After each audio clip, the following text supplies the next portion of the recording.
remind everybody that tickets for WrestleMania go on sale tomorrow through Ticketmaster. And with that, I will turn it over to our Executive Vice President of Talent, Live Events, and Creative, Paul Triple H Levesque.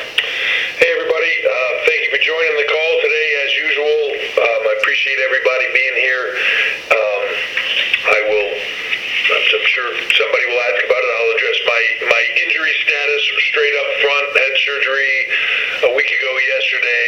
Everything is feeling good in an immobilizer. And on the road to recovery, it's just rehab now. And I will be back, but that does not stop this machine from rolling on and business as usual. And I will be headed to LA tomorrow to begin preparations for what is a very exciting NXT TakeOver. I say very often that these are,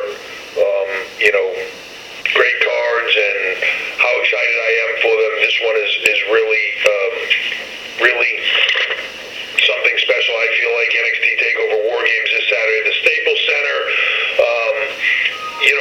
WarGames is a special place for me, creation of Dusty, and just what I feel is a great match this year. I think coming off of last year, people not really knowing exactly what we were going to do, us changing it up slightly, this is the year that we're going to show that this is going to become an epic yearly event. And with the talent that are in there, it's easy to see how good it's going to be when you put talent like Ricochet, Pete Dunne, the War Raiders against the Undisputed Era, all four of them. It's bound to be something special, and I can't wait to see that go down. And the thing with this card is you could make an argument that every single thing on this card could be the main event.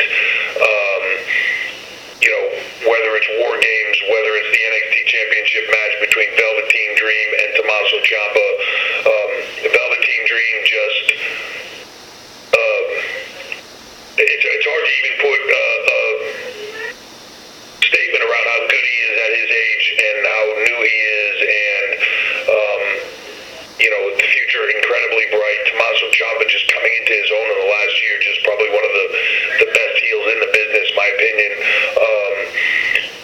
You get down to Aleister Black and Johnny Gargano, just epic to me. It's just storytelling. We had to roll with the punches on some things and an injury and getting into the whodunit and all what it took to get to this.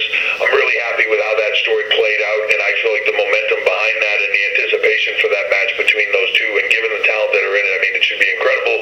And then, of course, Kairi Sane and Shayna Baszler, who have been 2 out of 3 falls, who have just, hit it out of the park every time they've been in the ring together, in my opinion. So I'm excited for this card, and really excited about the fact that when you really look at the roster in NXT, again, just kind of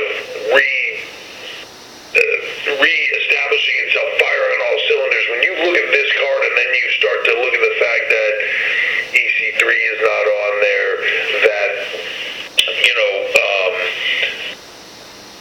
you have a plethora of talent across the board that are not on this. Like I said, EC3, Keith Lee, Matt Riddle, Lars Sullivan, from the women's side, Nikki Cross, Dakota Kai, Candice, Bianca,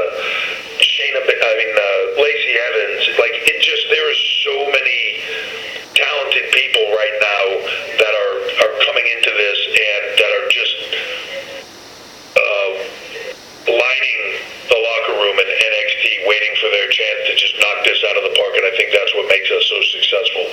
I also want to mention that, to me, the excitement level coming off of NXT UK lately has been impressive. I'm happy fans seem to be very responsive to the brand, very responsive to the product that we've put out so far, and I look at, as we turn the corner into the new year, really making